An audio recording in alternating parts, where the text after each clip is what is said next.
ചൈനയിലെ വുഹാനിൽ ആരംഭിച്ച കൊറോണ വൈറസ് ലോകം മുഴുവനും 200-ലധികം രാജ്യങ്ങളിലും ടെറിട്ടറികളിലും ഭീതി ഉണ്ടാക്കിക്കൊണ്ട് മുന്നോട്ട് പോകവേ, 1 കോടി പിന്നിട്ട് മുന്നോട്ട് പോകവേ, മറ്റൊരു പനി കൂടി ചൈനയിൽ നിന്ന് ആരംഭിച്ച് ഇടയ്ക്കൊന്നൊതുങ്ങി വീണ്ടും ഒന്ന് കത്തി അമരുന്ന വിധത്തിൽ മുന്നോട്ട് വരുന്ന ഒരു പ്രതീതിയാണ് നമുക്ക് മനസ്സിലാവുന്നത്.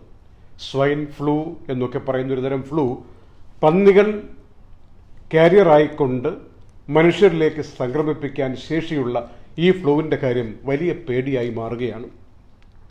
ചൈനയിലെ റിസർച്ച് നടത്തുന്ന ആൾക്കാർ നേരത്തെ പറഞ്ഞതുപോലല്ല, ഇപ്പോൾ പറയുന്നുണ്ട് ഇതെല്ലാവരിലേക്കും വരും, മനുഷ്യരിൽ നിന്ന് മനുഷ്യരിലേക്ക് വരാൻ കെൽപ്പുള്ളതാണ് എന്നൊക്കെ പറഞ്ഞ് പേടിപ്പെടുത്തുന്നുണ്ട്. ഏതാണെങ്കിലും ഈ ഒരു സാഹചര്യത്തിൽ നമ്മൾ ശ്രദ്ധിക്കേണ്ട കാര്യം, നമ്മളിപ്പോഴും വാക്സിൻ വരുമെന്നും മരുന്ന് വരുമെന്നും പ്രതീക്ഷിച്ച് കാത്തിരിപ്പാണ്. പക്ഷേ ശാസ്ത്രം തന്നെ പറയുന്നു 8-10 തരമുണ്ട് ഈ വൈറസ്, ഇപ്പോൾ വന്നിരിക്കുന്ന കോവിഡ് വൈറസ്.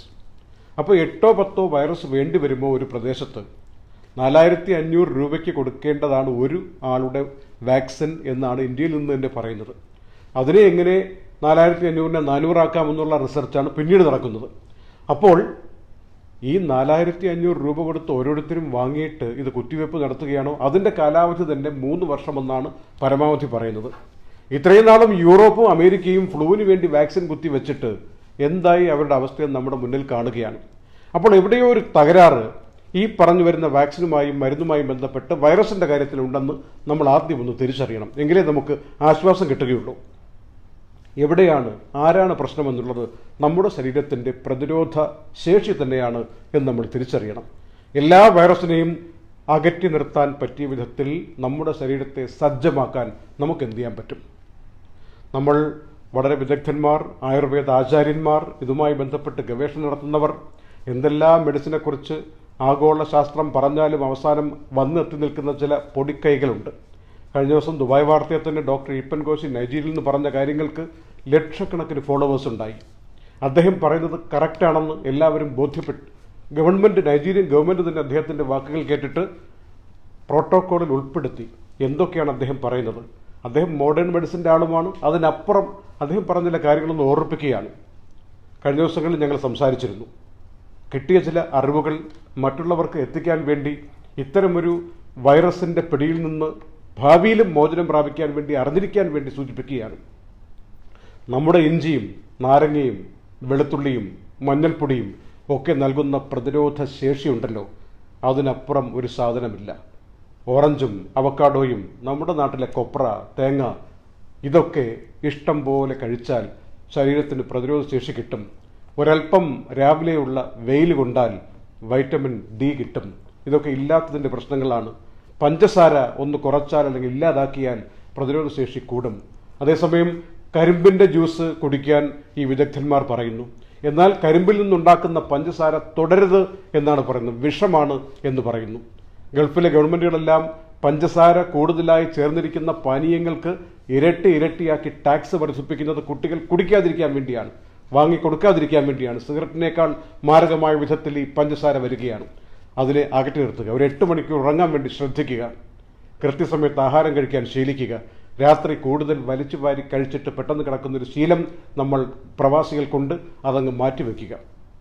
എല്ലാവരും സ്വറ പറഞ്ഞിരുന്നിട്ട് രാത്രി ബാച്ചലർ റൂമിലാണെങ്കിലും കുടുംബ സദസ്സുകളിലാണെങ്കിലും നാളെ വ്യാഴമാണ്, വെള്ളിയാണ്, ശനിയാണ്, ഞായറാണെന്നൊക്കെ പറഞ്ഞ് നാളെ കുറച്ച് കഴിഞ്ഞു പോയാലും മതി എന്ന് പറഞ്ഞ് സിനിമയും കണ്ടൊക്കെ ഇരുന്നിട്ട് വളരെ വൈകി ആഹാരം കഴിക്കുകയും അത് ദഹിക്കാതെ കിടക്കുകയും ചെയ്യുമ്പോൾ ശരീരത്തിൽ ഉണ്ടാകാവുന്ന പ്രശ്നങ്ങൾ പ്രതിരോധശേഷി ഇല്ലാതാക്കുകയും ഏത് വൈറസും വഴി കൂടെ പോയാലും പെട്ടെന്ന് പിടിച്ചു കയറ്റാനുള്ള സാഹചര്യത്തിലേക്ക് പോവുകയും ചെയ്യുകയാണ്.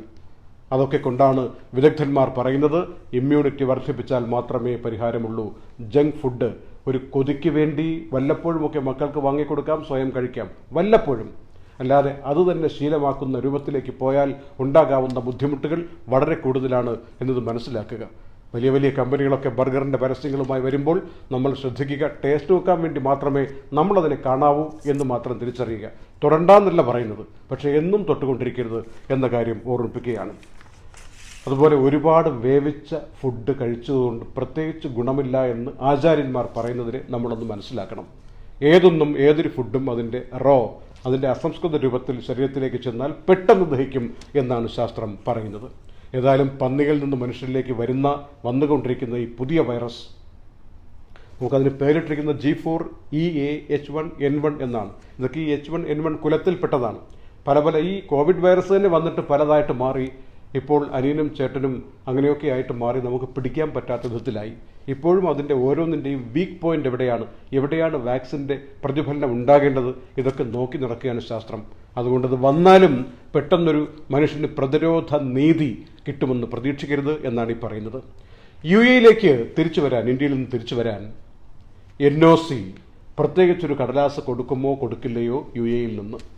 ഇതൊരുപാട് പേരുടെ സംശയമായിരുന്നു. ഇന്നലെ ചാർട്ടേഡ് ഫ്ലൈറ്റ് വന്ന കഥ പറഞ്ഞതിന് ശേഷം 13 പേർ ചാർട്ടേഡ് ഫ്ലൈറ്റിൽ വന്നല്ലോ. വീണ്ടും 14 പേരും 13 പേരും ഒക്കെ ഒരുപാട് പേർ വരാൻ വേണ്ടി കടലാസുകൾ നീക്കിക്കൊണ്ടിരിക്കുകയാണ്. ഈ സമയത്ത് ഒരുപാട് പേർ ചോദിച്ചു, ഞങ്ങൾക്ക് വരാൻ പറ്റുമോ, എന്താണ് ഈ പുതിയ NOC?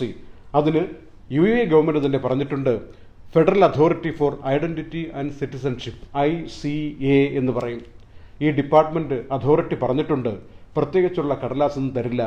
നിങ്ങൾ ICAയുടെ വെബ്സൈറ്റിൽ അപ്ലൈ ചെയ്തിട്ടുണ്ടല്ലോ, തവജ്ജുദി സർവീസ് സ്മാർട്ട് സർവീസസ് .ica.gov.in, അതിൽ അപ്ലൈ ചെയ്തല്ലോ, അപ്പോൾ അപ്രൂവൽ എന്ന് കിട്ടിയല്ലോ, ആ കടലാസാണ് നിങ്ങളുടെ NOC. അല്ലാതെ വീണ്ടും ഒരു NOC എന്ന് പറഞ്ഞ് വരില്ല. പക്ഷെ ഇപ്പോൾ വരുന്നവർ ഷെഡ്യൂൾഡ് ഫ്ലൈറ്റുകൾ ആരംഭിക്കുന്നതിന് മുമ്പ് വരാനിരിക്കുന്നവർ ശ്രദ്ധിക്കേണ്ടത് ഇതിൽ രജിസ്റ്റർ ചെയ്തെന്ന് ഉറപ്പുവരുത്തുക. പിന്നീട് ഒരു ഹ്യൂമാനിറ്റേറിയൻ ഗ്രൗണ്ട് കാണിക്കാൻ പറ്റുന്ന എന്തെങ്കിലും കാര്യങ്ങൾ ഈ ചാർട്ടേഡ് ഫ്ലൈറ്റ് ബുക്ക് ചെയ്യുമ്പോൾ ഉണ്ടായിരിക്കണം. നാട്ടിൽ നിന്ന് ഇങ്ങോട്ട് വരാൻ നൂറുകണക്കിന് ആൾക്കാരാണ്, കുടുംബങ്ങൾ തമ്മിൽ വേർപെട്ട് പോയ 3-4 മാസമായിട്ട് ബുദ്ധിമുട്ടി കഴിയുന്ന ആളുകൾ ഇങ്ങോട്ട് പറയുന്നത്. എങ്ങനെ വരാൻ പറ്റും? നമ്മുടെ കയ്യിലുള്ളത് എന്ത് വേണോ കൊടുക്കാം എന്ന് വെച്ചാൽ ഒരു ഫ്ലൈറ്റിനൊക്കെ ഒരു ടിക്കറ്റിന് 25,000 ദിർഹംസ് എന്നൊക്കെ പറഞ്ഞാൽ ആൾക്കാർ താങ്ങില്ല. ഇപ്പോൾ 13 പേർ വന്നത് 10,000 ദിർഹം വീതം ഇട്ടിട്ടാണ്. അതൊക്കെ താങ്ങാവുന്ന ചില ആളുകളും അത് താങ്ങാൻ പറ്റാത്ത ആളുകളും 500 പോലും കൊടുക്കാൻ പറ്റാത്തവരും ഒക്കെ ഞങ്ങളെ വിളിച്ചിരുന്നു. മറുപടി ഇതാണ്, തൽക്കാലം ചാർട്ടേഡ് ഫ്ലൈറ്റുകൾക്കുള്ള അനുമതി കൊടുത്തു തുടങ്ങിയിട്ടുണ്ട്. ഒരുപാട് പേർ വരാൻ വേണ്ടി ഇനിയും തയ്യാറെടുക്കുന്നു. ബാംഗ്ലൂരിൽ നിന്ന് ഒരാൾ 13 പേരെയും കൂട്ടിയിട്ട് മുംബൈയിൽ നിന്ന് കയറി വന്നു. ഒരാൾക്ക് 10,000 വെച്ച് കൊടുത്തിട്ട് അതിനുവേണ്ടി പ്രത്യേക NOC എന്ന് പറയുന്ന ഒരു കടലാസ് ഇവിടെ നിന്നില്ല, ICA രജിസ്ട്രേഷൻ മാത്രം മതി എന്നുള്ളതാണ്. ദുബായിലേക്കാണ് വരുന്നതെങ്കിൽ GDRFA ആണ് ഇപ്പോൾ ആക്റ്റീവായിട്ട് നിൽക്കുന്നത്. പലപ്പോഴും ICA വെബ്സൈറ്റ് കിട്ടുന്നില്ല. റീഡയറക്റ്റ് ചെയ്ത് ഓട്ടോമാറ്റിക്കായിട്ട് ഇത് പോകുന്നത് GDRFA എന്ന് പറഞ്ഞ സൈറ്റിലേക്കാണ്. അതിൽ രജിസ്റ്റർ ചെയ്താലും മതി. കാരണം റീഡയറക്റ്റ് ചെയ്ത് പോകുന്നെങ്കിൽ പിന്നെ അതല്ലേ കാര്യം. അതുപോലെ തൽക്കാലം അതിൽ രജിസ്റ്റർ ചെയ്യുക. എന്നിട്ട് ഭാര്യ എവിടെയായിപ്പോയി, മക്കൾ എവിടെയായിപ്പോയി, ഭർത്താവ് എവിടെയായിപ്പോയി, ഇങ്ങനെയുള്ള കാര്യങ്ങൾ രേഖാമുഖാന്തരം ബോധ്യപ്പെടുത്താൻ കഴിഞ്ഞാൽ നിങ്ങൾക്ക് വരാൻ പറ്റും എന്നുള്ളതാണ് ഇപ്പോൾ അതോറിറ്റി പറഞ്ഞിരിക്കുന്നത്. ഒരിക്കൽ കൂടി ഓർമ്മിപ്പിക്കാം, സ്മാർട്ട് സർവീസസ് .ica.gov.in. ഇനിയും രജിസ്റ്റർ ചെയ്തിട്ടില്ലെങ്കിൽ നമ്മുടെ ബന്ധുക്കളോട് പറയുക രജിസ്റ്റർ ചെയ്യാൻ, നാട്ടിൽ നിൽക്കുന്നവരോട്. ഒരു സാധാരണ സംഭവം, ഓർമ്മ എന്ന പ്രസ്ഥാനം ഫ്രീ ആയിട്ട് ആദ്യമായിട്ടൊരു ഫ്ലൈറ്റ് കൊണ്ടുപോയത് കഴിഞ്ഞ ആഴ്ച ഞങ്ങൾ പറഞ്ഞല്ലോ. അതിൻ്റെ ഭാരവാഹികളെ ഇൻ്റർവ്യൂ ചെയ്യുകയും ചെയ്തു ഈ പ്രോഗ്രാമിൽ. ഇപ്പോൾ നമ്മളെല്ലാവരെയും ഞെട്ടിപ്പിക്കുന്ന പുതിയൊരു കാര്യം പുറത്തു വന്നിരിക്കുകയാണ് ഇന്ന്. ഓർമ്മ ജൂലൈ 4-ാം തീയതി കൊണ്ടുപോകുന്ന ഫ്ലൈറ്റിൽ കുറച്ചു പേർക്ക് ഫ്രീ ആണ്. ടിക്കറ്റ് എടുത്തു പോകാൻ എല്ലാവർക്കും ഫ്രീ കൊടുക്കാൻ വരില്ല. ടിക്കറ്റ് എടുത്തു പോകാൻ നിവൃത്തിയുള്ളവർക്ക് ഒരു ടിക്കറ്റിന് 500 ദിർഹമാണ് ഈടാക്കുന്നത്. ഇപ്പോൾ തന്നെ നിങ്ങൾക്ക് ബുക്ക് ചെയ്യാം ടിക്കറ്റ്. ബാക്കിയുണ്ടെങ്കിൽ കുറച്ചുണ്ടാവുമല്ലോ. 0527933 052-052-79333-80 ഈ നമ്പറിൽ വിളിച്ചിട്ട് വാട്സപ്പും ഉണ്ട്, വിളിക്കാനും പറ്റും. അതിൽ വിളിച്ചിട്ട് ടിക്കറ്റ് ബുക്ക് ചെയ്യാൻ പറ്റുമോ നോക്കുക. ദുബായ് ടു കൊച്ചിയാണ്, ശനിയാഴ്ച ഉച്ചയ്ക്കാണ് പുറപ്പെടുന്നത്. 500 ദിർഹമേ ഉള്ളൂ. ഇതിൽ ഞങ്ങൾ അങ്ങോട്ടൊരു കമ്മിറ്റ്മെൻറ്റ് നടത്തിയിരുന്ന ഏക പ്രസ്ഥാനമാണ്. ഞങ്ങൾ അങ്ങോട്ട് പറഞ്ഞു ഞങ്ങൾ ടിക്കറ്റ് തരാം, ബാക്കി എല്ലാവരും ഒന്നും ഞങ്ങൾ ഇങ്ങോട്ട് വാങ്ങി നമ്മുടെ പ്രേക്ഷകർക്ക് കൊടുക്കുകയാണ് പതിവ്. ഇത് ഞങ്ങൾ അങ്ങോട്ട് പറഞ്ഞു ഫ്രീ ആയിട്ട് കൊണ്ടുപോകുന്നു എന്നറിയുമ്പോൾ, അല്ലെങ്കിൽ ഈ വിലയ്ക്ക് കൊണ്ടുപോകുന്ന അറിയുമ്പോൾ അന്ന് നിങ്ങൾ വാഗ്ദത്തം ചെയ്തതാണ്. എന്ത് ചെയ്യാൻ പറ്റുമെന്ന് ഞങ്ങളും നോക്കുകയാണ്. ദുബായ് വാർത്തയും എന്തെങ്കിലും പരിഹാരം ഉണ്ടായി വരും. അതുപോലെ എലൈറ്റ് ഗ്രൂപ്പിൻ്റെ ഫ്ലൈറ്റ് ഇന്ന് പുറപ്പെടുകയാണ്. മൊത്തം ആളുകൾക്കും ഫ്രീ ആണ് കൊണ്ടുപോകുന്നത്. മിസ്റ്റർ ഹരികുമാർ ഒരു പുതിയ മോഡലാണ് സൃഷ്ടിച്ചത്. അദ്ദേഹം കഴിഞ്ഞൊരു ഫ്ലൈറ്റ് കൊണ്ടുപോയി, എല്ലാവരും അപ്രീഷിയേറ്റ് ചെയ്തു. അദ്ദേഹം നമ്മൾ ഇൻ്റർവ്യൂ ചെയ്തു. അപ്പോൾ നമുക്കും ടിക്കറ്റ് തരാമെന്ന് പറഞ്ഞു. 5 പേരെ, നമ്മുടെ യാത്രക്കാരെയും ദുബായ് വാർത്തയുടെ പ്രേക്ഷകരെയും, നമുക്ക് 5 പേർ നമ്മുടെ പ്രേക്ഷകരിൽ കുറഞ്ഞിട്ടുണ്ടോ എന്ന് സംശയമുണ്ട്. അവരൊക്കെ ഇപ്പോൾ എയർപോർട്ടിനകത്ത് കയറിപ്പോകാൻ വേണ്ടി, ഫ്ലൈറ്റിലേക്ക് കയറാൻ വേണ്ടി നിൽക്കുകയാണ്. എല്ലാവരും ഞങ്ങളെ വിളിച്ചിരുന്നു, സന്തോഷം പ്രകടിപ്പിച്ചിരുന്നു. തികച്ചും വിശ്വസിക്കാൻ പറ്റാത്തൊരു സഹായമാണ് കിട്ടിയിരിക്കുന്നത് എന്ന് പറഞ്ഞ് എല്ലാവരും നന്ദി പറയുകയും പ്രാർത്ഥിക്കുന്നു എന്നറിയിക്കുകയും കുടുംബത്തിൻ്റെയൊക്കെ കടപ്പാട് പോലുള്ള പ്രാർത്ഥന എപ്പോഴും ഉണ്ടാകുമെന്ന് ഞങ്ങളോട് പറയുകയും ചെയ്തിട്ടുണ്ട്. ഒരുതരം സന്തോഷ കണ്ണീർ അണിഞ്ഞുകൊണ്ടാണ് അവരൊക്കെ ഇപ്പോൾ അകത്തേക്ക് കയറിയിരിക്കുന്നത്. ഇതിനുവേണ്ടി സഹായിച്ച മിസ്റ്റർ ഹരികുമാർ, അതുപോലെ കൂടെ നിന്നുകൊണ്ട് ദുബായ് വാർത്തയ്ക്ക് 5 ടിക്കറ്റ് കൊടുക്കണം, ഇനി ഫ്ലൈറ്റ് പോകുകയാണെങ്കിൽ ഇനിയും കൊടുക്കണം എന്നൊക്കെ പറഞ്ഞ് പ്രോത്സാഹിപ്പിച്ച അഡ്വക്കേറ്റ് ആഷിഖ് എന്നിവരോടുള്ള നന്ദി ഇവിടെ പ്രകാശിപ്പിക്കുകയാണ്.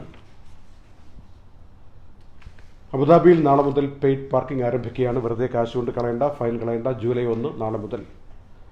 ഞങ്ങൾക്ക് ഇന്ന് അസാധാരണമായിട്ടുള്ള ഒരു സന്ദേശം കിട്ടി. ഒരു എഴുത്തുകാരുടെ സംഘടനയാണ് വിജ്ഞാനവും വായനയും എഴുത്തുമൊക്കെ പ്രോത്സാഹിപ്പിക്കുന്ന ക്രൈസ്തവ എഴുത്തുപുര എന്ന പ്രസ്ഥാനം. അതിൻ്റെ UAE പ്രൊജക്ട് ടീമാണ് ഞങ്ങളെ സമീപിച്ചത്. അർഹതപ്പെട്ട 2 പേരെ ദുബായ് വാർത്ത കണ്ടുപിടിച്ചു തരൂ, അവർക്കുള്ള ടിക്കറ്റ് ക്രൈസ്തവ എഴുത്തുപുര കൊടുക്കാം എന്ന് പറഞ്ഞിട്ടുണ്ട്. ഞങ്ങളെ വിളിച്ചറിയിച്ചത് മിസ്റ്റർ ഡെൻസൺ ജോസഫ് നെടിയവിള എന്ന അതിൻ്റെ പ്രവർത്തകനാണ്. അദ്ദേഹത്തോടുള്ള നന്ദി പ്രകാശിപ്പിക്കുന്നു. മാത്രമല്ല, അതിന് നിങ്ങൾ ചെയ്യേണ്ടത് സാധാരണ നമ്മുടെ ഓരോ സ്പോൺസർമാർ ചെയ്യുന്നത് പോലെയല്ല. അത്യാവശ്യക്കാർ സ്വയം തോന്നുകയാണ്, എനിക്ക് ഒരുപാട് കാലമായിട്ട് ജോലി കിട്ടിയിട്ടില്ല, നിൽക്കാൻ പറ്റില്ല, പോയേ പറ്റൂ, കാശില്ല, ഒരു വരുമാനവുമില്ല, എനിക്ക് ടിക്കറ്റ് വേണമെന്ന് ബോധ്യമുള്ള ആളുകൾ, പ്രത്യേകിച്ച് വിസിറ്റ് വിസയിലൊക്കെ വന്ന് ജോലി അന്വേഷിച്ചിട്ട് പോകുന്നവർ, അല്ലെങ്കിൽ രോഗം ബാധിച്ചിട്ട് പോയേ പറ്റൂ എന്നുള്ളവർ ഞങ്ങളുടെ ഇൻബോക്സിൽ വരിക. അത് മറ്റാരും അറിയണ്ട, നമ്മുടെ ബുദ്ധിമുട്ടും കാര്യങ്ങളൊന്നും ആരും അറിയണ്ട, ഇതൊരു മത്സരമൊന്നുമല്ല. വരിക, അർഹതയുള്ള 2 പേരെ തിരഞ്ഞെടുത്ത് ഞങ്ങൾ ക്രൈസ്തവ എഴുത്തുപുരയ്ക്ക് കൊടുക്കും. അടുത്ത ദിവസത്തെ ഏതെങ്കിലും ചാർട്ടർ ഫ്ലൈറ്റിലോ വന്ദേ ഭാരത് മിഷൻ ഫ്ലൈറ്റിലോ പോകാനുള്ള ടിക്കറ്റുകൾ അവർ അറേഞ്ച് ചെയ്ത് തരുമെന്ന് അറിയിച്ചിട്ടുണ്ട്. മാത്രമല്ല, അവരുടെ കയ്യിൽ ഒരുപാട് കിറ്റുകളുണ്ട് എല്ലാ എമിറേറ്റിലും കൊടുക്കാൻ വേണ്ടി, ഫുഡ് കിറ്റുകൾ. ഏതെങ്കിലും കുടുംബങ്ങൾ ബുദ്ധിമുട്ടി കഴിയുന്നെങ്കിൽ, ഏതെങ്കിലും ബാച്ചിലർ റൂമുകളിൽ ആഹാരം ഉണ്ടാക്കാനുള്ള സാഹചര്യമുണ്ട്, പക്ഷേ ഫുഡ് ഉണ്ടാക്കാനുള്ള സാഹചര്യം, മറ്റ് വസ്തുവകളില്ല, അരിയും പഞ്ചസാരയും മറ്റു കാര്യങ്ങളൊക്കെ ഉണ്ടല്ലോ, അതൊന്നുമില്ല എന്നാണ് പറയുന്നതെങ്കിൽ അങ്ങനെയുള്ളവർ ദയവ് ചെയ്ത് ഈ ഒരു വാട്സപ്പ് നമ്പറിലേക്ക് അല്ലെങ്കിൽ ഫോണിൽ നിങ്ങൾക്ക് വിളിക്കാം. 055-620-2436. നിങ്ങളുടെ വീട്ടിൽ ചെവി അറിയാതെ ഫുഡ് എത്തിച്ചേരും. 055-620-2436. ഇങ്ങനെ നല്ല മനസ്സുമായി മുന്നോട്ട് വന്ന ക്രൈസ്തവ എഴുത്തുപുരയ്ക്ക് ഞങ്ങൾ അഭിവാദ്യങ്ങൾ അർപ്പിക്കുന്നു. UAE ദുബായിലെ Indian consul general his excellency Vipul ഇവിടുന്ന് ജൂലൈ 7-ാം തീയതി അദ്ദേഹത്തിൻ്റെ 3 വർഷത്തെ കാലാവധി കഴിഞ്ഞ് ഡൽഹിയിലേക്ക് യാത്രയാവുകയാണ്. പിൻഗാമിയായി വരുന്നത് ബർമിംഗ്ഹാമിലെ UK കോൺസുലേറ്റ് ഇൻചാർജായ മിസ്റ്റർ അമൻപുരിയാണ്. 44-കാരനായ അമൻപുരി ജൂലൈ 15 ചാർജ് എടുക്കും പുതിയ കോൺസുൽ ജനറലായിട്ട്. നാളെ രാവിലെ സുബഹിക്ക് പള്ളികൾ തുറക്കുകയാണ് UAE-യിൽ. ശ്രദ്ധിക്കേണ്ട കാര്യങ്ങൾ: പോകുന്നവർ വീട്ടിൽ നിന്ന് ഒന്നുമെടുത്തുകൊണ്ട് പോവുക. കൈ സോപ്പിട്ട് കഴുകാൻ വേണ്ടി പ്രത്യേകം ഔക്കാഫ് ഡിപ്പാർട്ട്മെൻറ്റ് തന്നെ പറഞ്ഞിട്ടുണ്ട്. മാസ്ക് ധരിച്ചു പോവുക. മുസല്ല കൊണ്ടുപോവുക. കുട്ടികളെയും വയോജനങ്ങളെയും കൊണ്ടുപോകരുത്. അവിടങ്ങളിൽ പിടിക്കുകയോ തൊടുകയോ അങ്ങനെയുള്ള സാഹചര്യങ്ങളിൽ നിന്നൊക്കെ പള്ളിയിൽ പ്രതലങ്ങളിലൊന്നും തുടരുത്. അതുപോലെ 2 പേർക്കിടയിലുള്ള 3 മീറ്റർ അകലം പാലിക്കുക. എന്തിന് പള്ളിയിലേക്ക് പ്രവേശിക്കുന്ന ആ വാതിലിൻ്റെ ഹാൻഡിലിൽ പോലും തൊടാതെ ശ്രദ്ധിക്കുക എന്നാണ് പറയുന്നത്. ഫർദ് നമസ്കാരം, നിർബന്ധിത നമസ്കാരം കഴിഞ്ഞിട്ട് പെട്ടെന്ന് വീട്ടിൽ പോയിക്കൊള്ളുക. സുന്നത്തൊക്കെ വീട്ടിൽ പോയി നമസ്കരിക്കാമെന്ന് കരുതുക എന്ന് പറഞ്ഞിരിക്കുന്നതാണ് അതോറിറ്റി. പ്രവേശിക്കുമ്പോഴും പുറത്തിറങ്ങുമ്പോഴും തിരക്ക് പാടില്ല. തിരക്കി ഇറങ്ങി ഓടുന്ന രീതിയുണ്ടല്ലോ, അതൊന്നും പാടില്ല എന്ന് പറഞ്ഞിട്ടുണ്ട്. മാത്രമല്ല, ബാങ്ക് വിളിക്കുമ്പോൾ മാത്രം പള്ളി തുറക്കും. നമസ്കാരം ജമാഅത്ത് കഴിഞ്ഞ ഉടനെ അടയ്ക്കുകയും ചെയ്യും. ബാങ്ക് വിളിച്ച ഉടൻ തന്നെ നമസ്കാരം ആരംഭിക്കുമെന്ന കാര്യം അറിയണം. ഓരോ ജമാഅത്തിന് ശേഷവും പെട്ടെന്ന് തന്നെ പള്ളി അടയ്ക്കുമെന്ന കാര്യം. പള്ളിയുടെ നടയിൽ നിന്ന് ഈ മാസ്ക് വിതരണം, ഗ്ലൗസ് വിതരണം ഇതൊന്നും ചെയ്യാൻ പാടില്ല എന്ന് അറിയിച്ചിട്ടുണ്ട്. ഇനിയിപ്പോൾ ഏതാനും മണിക്കൂറുകൾ മാത്രമേ ഉള്ളൂ. എത്രയോ മാസങ്ങൾക്കിപ്പുറം വീണ്ടും പള്ളികൾ തുറക്കുന്ന സാഹചര്യത്തിൽ എത്തിച്ചേരാൻ. ഫുഡ് തീരെ ഡിസ്ട്രിബ്യൂട്ട് ചെയ്യരുത് എന്ന് പറഞ്ഞിട്ടുണ്ട്. ദുബായിൽ മാത്രം 770 പള്ളികൾ നാളെ തുറക്കുകയാണ്. കുറച്ച് പള്ളികൾ തുറക്കുന്നില്ല.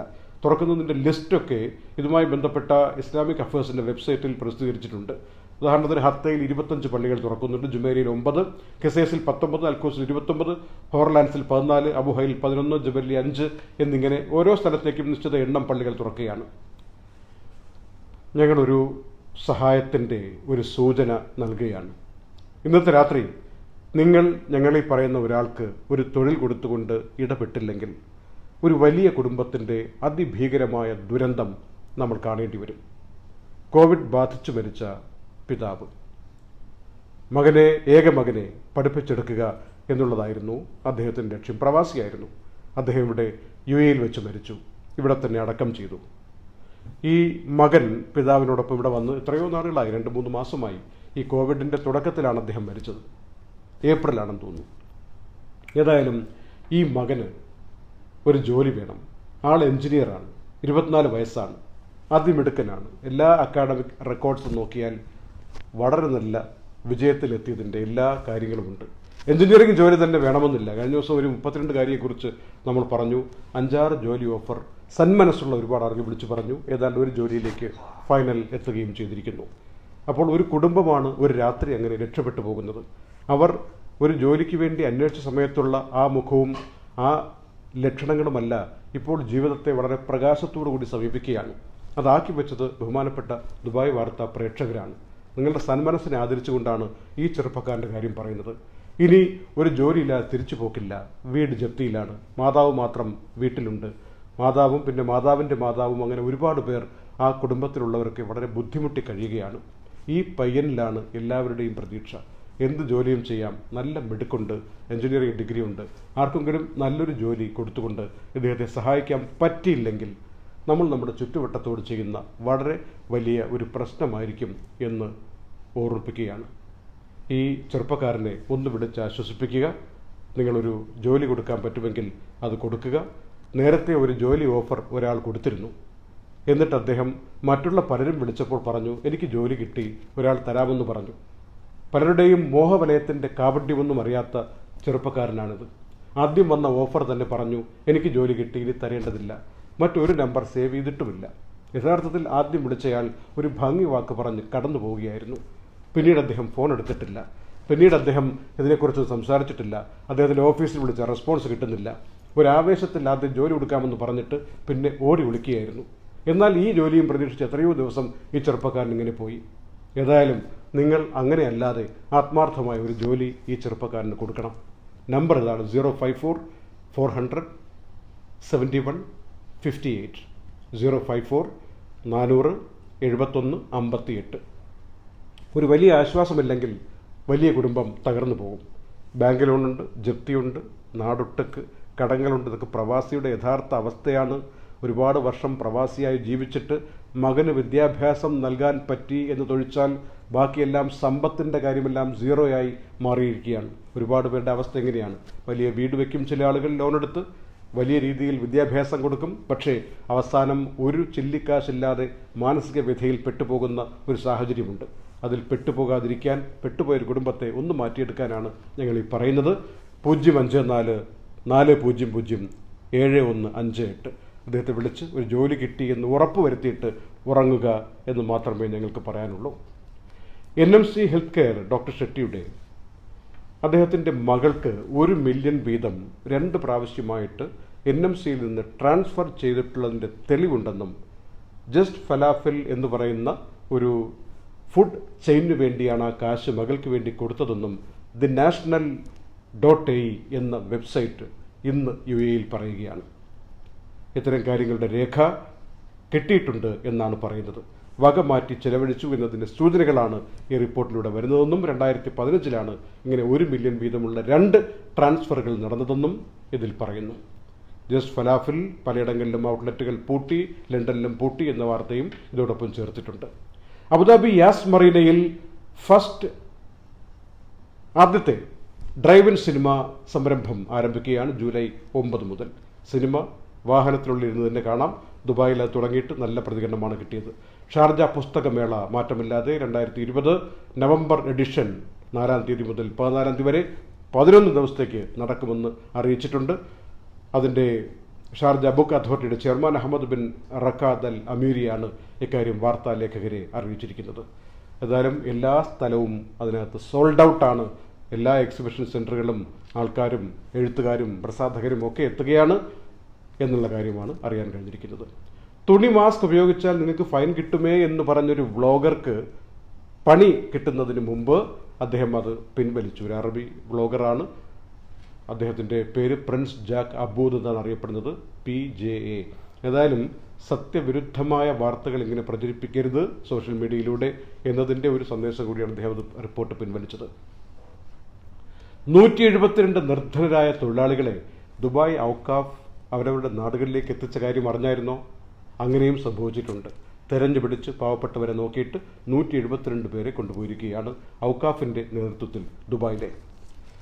ഇന്ന് പ്രധാനമന്ത്രി ശ്രീ നരേന്ദ്രമോദി 80 കോടി ആളുകൾ നവംബർ അവസാനം വരെ ഫ്രീ റേഷൻ ഭക്ഷിക്കും എന്ന വാർത്ത അറിയിച്ചിട്ടുണ്ട് രാഷ്ട്രത്തെ അഭിസംബോധന ചെയ്തപ്പോൾ.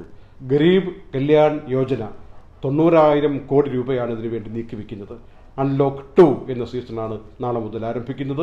ഇനിയിപ്പോൾ പനി സീസണും വരികയാണ്, കോൾഡും ഫീവറും ഒക്കെ ഉണ്ടാകും, അതുകൊണ്ട് പ്രത്യേകം കരുതിയിരിക്കണം എന്ന് അദ്ദേഹം പറഞ്ഞൊരു ഉദാഹരണം പറഞ്ഞത്, ഈ ബൾഗേറിയയുടെ പ്രധാനമന്ത്രി ബോയ്ക്കോ അദ്ദേഹം മാസ്ക് ധരിക്കാതെ പുറത്തിറങ്ങിയപ്പോൾ അദ്ദേഹത്തിന് ഫൈൻ കിട്ടി.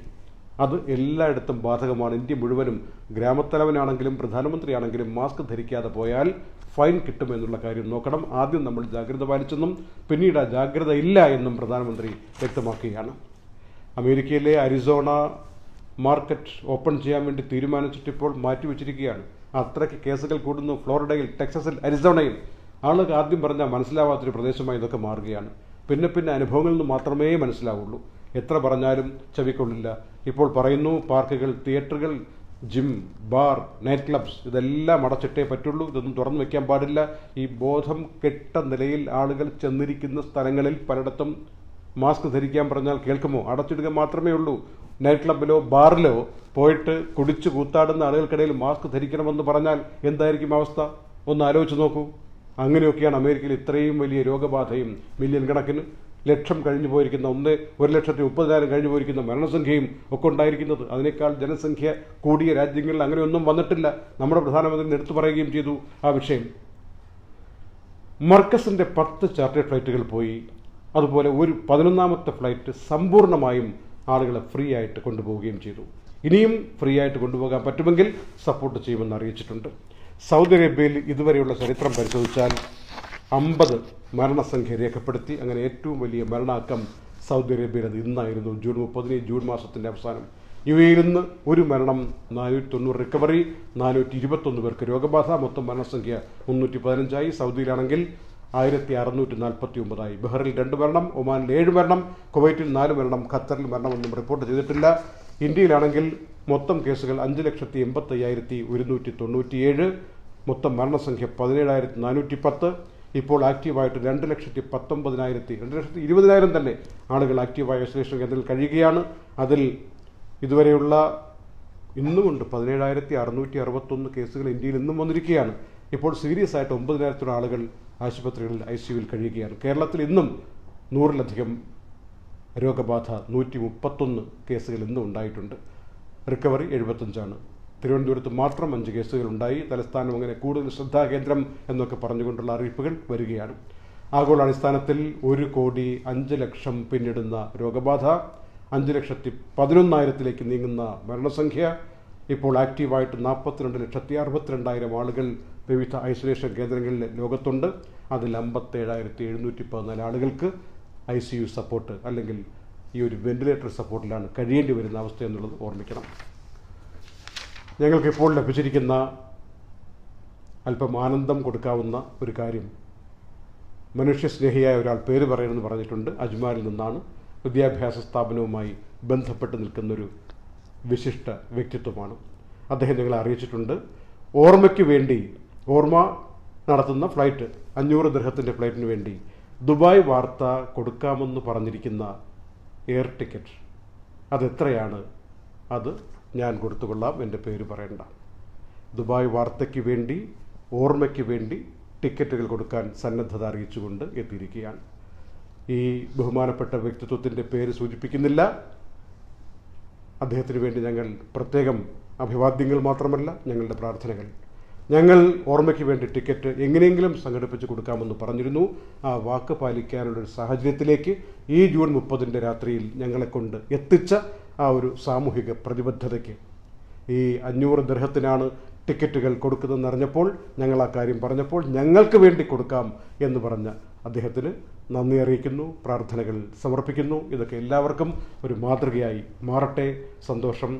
ഈ ജൂൺ 30 ദുബായ് വാർത്ത നൈറ്റ് അപ്ഡേറ്റ്സ് ഈ ഒരു അഭിനന്ദന സമാധാനത്തിൻ്റെ ഒരു നന്ദിയുടെ, കൃതാർത്ഥതയുടെ കുറിപ്പോടുകൂടി അവസാനിപ്പിക്കുകയാണ്. നന്ദി, നമസ്കാരം.